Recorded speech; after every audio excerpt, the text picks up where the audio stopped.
कई बार माँ बाप चाहते हैं कि बेटा नौकरी करे, और बेटा चाहता है कि मैं व्यापार करूं, बेटा चाहता मैं बिजनेस करूं, पर माँ बाप दबाव देते हैं नहीं तो बिजनेस करेगा नुकसान हो सकता, नौकरी कर। अब यहाँ पे यदि बेटा माँ बाप की बात नहीं मानता तो माँ बाप नाराज, और यदि मान जाता है तो बच्चे का भविष्य खतरे में चला जाएगा। नौकरी करके कितना पाएगा, बिजनेस करके बहुत आगे जा सकता था।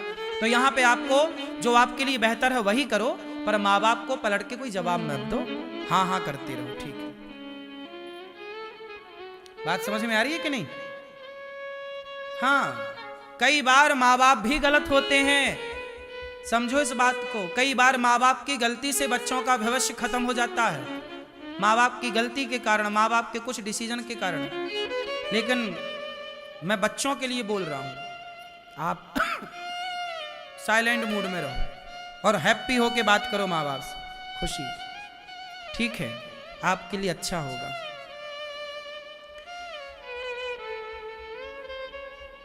ये दास अनिरुद्ध तो देखो, सुबह से शाम तक हम तो बुजुर्गों के बीच में ही रहते हैं, माँओं के बीच में, माताएं रहती हैं, बूढ़े पिता भी आते हैं, बहुत जल्दी बूढ़े पिताओं के लिए भी यहाँ व्यवस्था कर रहे हैं। एक बूढ़ा आ गए, अभी कुछ दिन पहले बुजुर्ग आ गए, बोले हमारी पत्नी ने निकाल दिया। एक कुछ दिन पहले बूढ़े आए, बोले हमारे बेटे ने निकाल दिया। हमने समझाया, उनके घर में बात की कि भाई ले जाओ, है ना, ऐसी छोटी छोटी बातों में लड़ाई झगड़ा नहीं करते, समझा बुझा के भेज देते हैं घर। पर अब जो नहीं ले जाएं, नहीं रखें घर में, तो फिर उनको यहीं रखना पड़ता है, क्या करें। इंसानियत का परिचय तो किसी न किसी को देना ही है। लेकिन मुझे लगता है कि भगवान, एक पक्ष है भक्ति और एक पक्ष है व्यवहार, परिवार। भगवान और परिवार, भक्ति और परिवार, दो हो गए ना।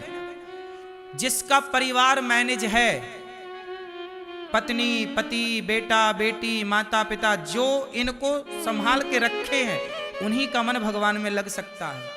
जिनका परिवार बिखरा हुआ है, उनका मन भगवान में कभी नहीं लग सकता, क्योंकि परिवार का टेंशन है ना, चिंता है। पति पत्नी की लड़ाई हो जाए तो मन भगवान में लगे ही ना, जब दोनों खुश होंगे तब जाके भगवान में मन लगेगा। इसलिए कहता हूं कि गृहस्थ को ऐसा बनाओ कि आपके होठों की मुस्कान गायब ना हो। गृहस्थी को ऐसा ना बना लेना कि दिन रात रोते ही रहो, रोते ही रहो। रोने का नाम गृहस्थ नहीं है, हर हाल में प्रसन्न रहो, हैप्पी, खुश रहो मेरी माँ। ऐसे मैनेज करो पत्नी पति, बेटा बेटी को कि आपकी होठों की मुस्कान गायब ना हो। और इसका एक ही सूत्र है कि किसी परिवार के किसी का कोई जवाब ना दो, अपने क्रोध पर, अपने शब्दों पर कंट्रोल रखो, आपकी मुस्कान कभी गायब ना होगी।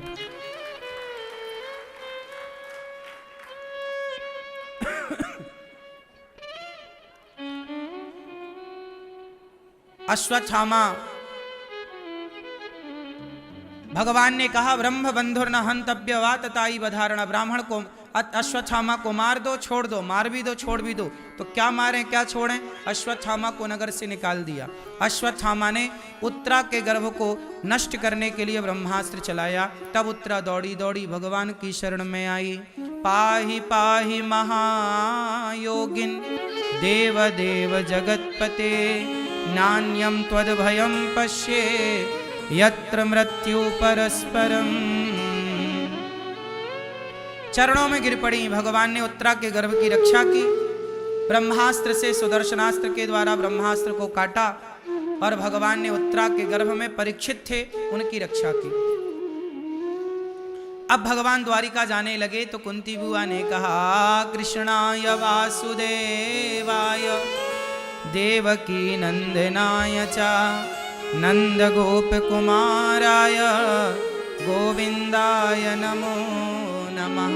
हे देवकी पुत्र, हे यशोदा नंदन, हे कृष्ण, आज मैं आपसे कुछ मांगती हूँ। कन्हैया से कह रही है कुंती बुआ, मांग रही हूँ, क्या चाहती हो माँ? कन्हैया बोले, क्या माँ?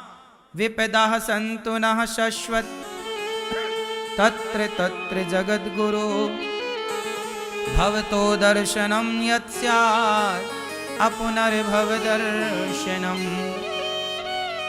हे प्रभु, मुझे विपत्ति दे दो। क्या दे दो? क्या दे दो? विपत्ति, दुख। अब दुख कौन मांगता भगवान से? कुंती बुआ मांग रही हमें दुख दे दो। क्यों? क्योंकि सुख में भगवान का स्मरण कम होता है, सुख में संसार में उलझ जाते हैं, पर जब दुख आता है ना तो भगवान सामने सामने दिखाई पड़ते हैं। इसलिए प्रभु हमें ऐसा सुख ना दे देना कि आप हमसे दूर हो जाएं, दुख ऐसा दिए रहना कि आपका स्मरण ना जाए, आपका विस्मरण ना हो, आपका स्मरण बना रहे।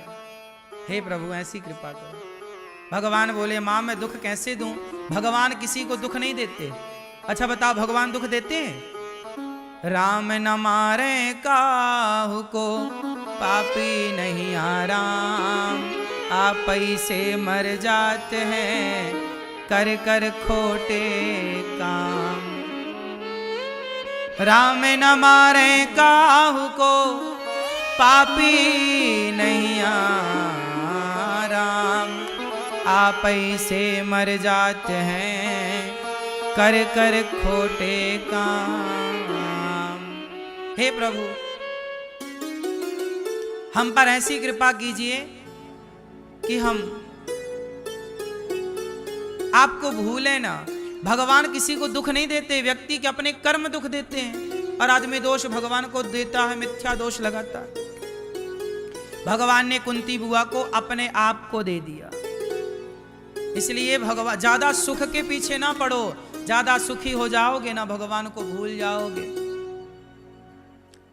वृंदावन आते रहो, थोड़ा दुख होगा तकलीफ होगी तो बिहारी जी के सामने आओगे, सुखी हो जाओगे तो बिहारी जी छूट जाएंगे। बोलो हाँ। हे प्रभु ऐसी कृपा करो कि आपका धाम ना छूटे और आपका नाम ना छूटे। मैं आपसे ये कहना चाहता हूँ कि बिहारी जी के द्वार पे आए हो ना, ऐसा कह के जाना कि हे बिहारी जी हम जिस महीने मरें उस महीने भी आपका दर्शन करने आए।